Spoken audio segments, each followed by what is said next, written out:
Video Hindustan में रहने वाले उन लोगों के लिए है जो लगातार एक सवाल पूछ रहे थे। सवाल ये था कि आखिर भारत की सरकार ने उनके रहबर ईरान के सुप्रीम लीडर रहे अयातुल्ला अली खामेनी की मौत पर कुछ क्यों नहीं कहा। आज पहली बार भारत ने ईरानी सुप्रीम लीडर रहे अयातुल्ला अली खामेनी की मौत पर शोक व्यक्त कर दिया है। बिल्कुल सही सुना आपने। भारत सरकार की ओर से विदेश सचिव विक्रम मिस्री ने नई दिल्ली स्थित ये जो ईरान दूतावास है वहां पर जाकर खामेनी के निधन पर संवेदना व्यक्त की है। ये जो कंडोलेंस बुक वहां पर होती है, शोक पुस्तिका जिसे कहते हैं, वहां पर बाकायदा हस्ताक्षर किए गए और श्रद्धांजलि दी। लेकिन सवाल ये है कि आखिर भारत दुख क्यों ना जताता। आपको सोशल मीडिया पर इन रिश्तों को लेकर कोई कितना ही गलत बोलने या बरगलाने की कोशिश क्यों ना करे, लेकिन सच ये है कि भारत और ईरान के जो संबंध है वो कभी इस तरह के खराब नहीं रहे हैं। ईरान और भारत के संबंध सदियों पुराने हैं और इस दोस्ती के कई सारे किस्से हैं जो इतिहास के पन्नों में इसी तरह से दर्ज हैं।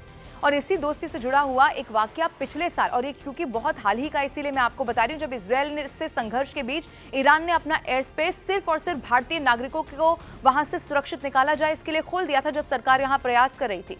लेकिन ना तो ये पहला ऐसा मौका था और ना ही आखिरी, जब दुनिया को दरकिनार करके ईरान, ये जो मुल्क है, उसने अपनी दोस्ती भारत के साथ खुलकर निभाई हो।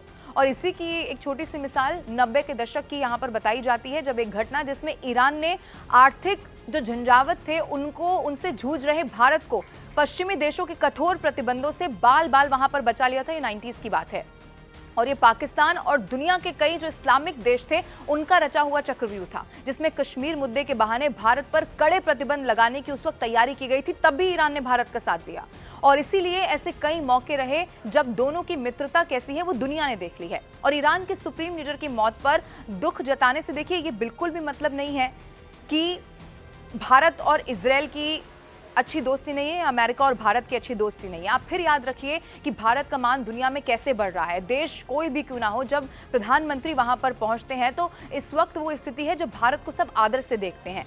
जब पीएम पहुंचते हैं तो सर्वोच्च सम्मान से अलग अलग मुल्कों के उन्हें नवाजा जाता है। और ये काफी है इस वक्त ये बताने के लिए कि भारत इस वक्त बिल्कुल सही और सुरक्षित हाथों में है। जब दुनिया में, आप याद रखिए, इस वक्त संकट है, कई देशों का हाल इस वक्त ये हो चुका है कि मिसाइलें कब गिरे और कब सब कुछ खत्म हो जाए मालूम नहीं है। ऐसी स्थिति में आप सबसे महफूज मुल्क में हैं।